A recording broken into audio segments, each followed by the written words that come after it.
राजकीय फ्लेक्सवर स्वारगेट बलात्कार प्रकरणातील आरोपी दत्ता गाडेचा फोटो, आजी माजी आमदारांच्या फ्लेक्सवर आरोपी, आमदार कटकेंकडून जवळीकीचा इन्कार।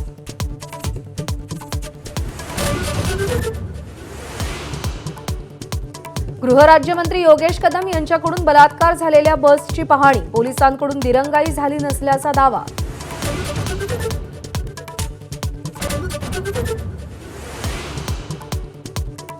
स्वारगेट बस स्थानकाला भेट देण्यासाठी आलेल्या गृहराज्यमंत्री योगेश कदम यांचा ताफा तृप्ती देसाईंनी अडवला। तृप्ती देसाई पोलिसांच्या ताब्यात।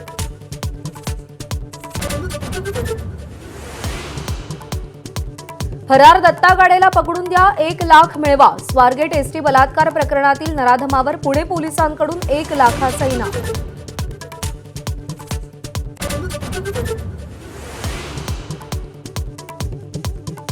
शिवशाही एसटी बसमधल्या बलात्काराच्या 60 तासांनंतरही आरोपी मोकाट। ओळख पटलेला शिरूरचा हिस्ट्री शीटर गाडे अजूनही फरारच, पोलीस तपासावर प्रश्नचिन्ह।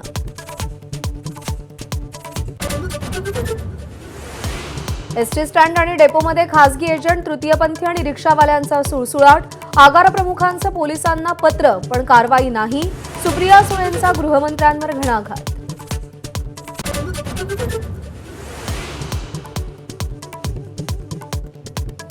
मस्साजोग सरपंच हत्या प्रकरणी सीआयडी आज चार्जशीट दाखल करणार। खंडणी आणि अॅट्रॉसिटी प्रकरणीही आज आरोपपत्र। 80 दिवसात सीआयडीनं तपास पूर्ण केल्याचं धनंजय देशमुखांना समाधान।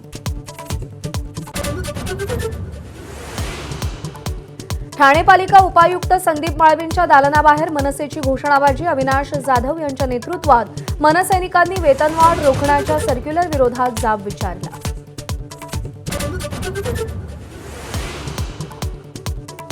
कोल्हापूर पोलिसांकडून प्रशांत कोरटकरच्या नागपूरच्या घराची पाहणी। कोरटकरला चौकशीसाठी ताब्यात घेण्यावर कोल्हापूर ठाम। कोरटकरला शोधण्यासाठी नागपूर पोलीस बालाघाटला।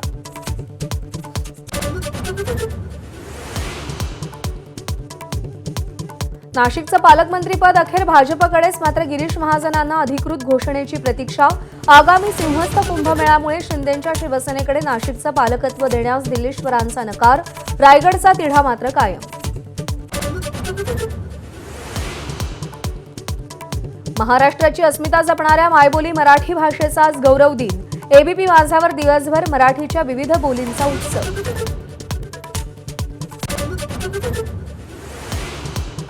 दलित पॅंथरचे संस्थापक आणि कवी नामदेव ढसाळ यांच्या कवितांवर सेन्सॉरचा आक्षेप। ढसाळांच्या कारकिर्दीवरील सिनेमातल्या कवितांमुळे 8 महिन्यांपासून सेन्सॉरच्या कात्रीत। एबीपी माझा, उघडा डोळे बघा नीट।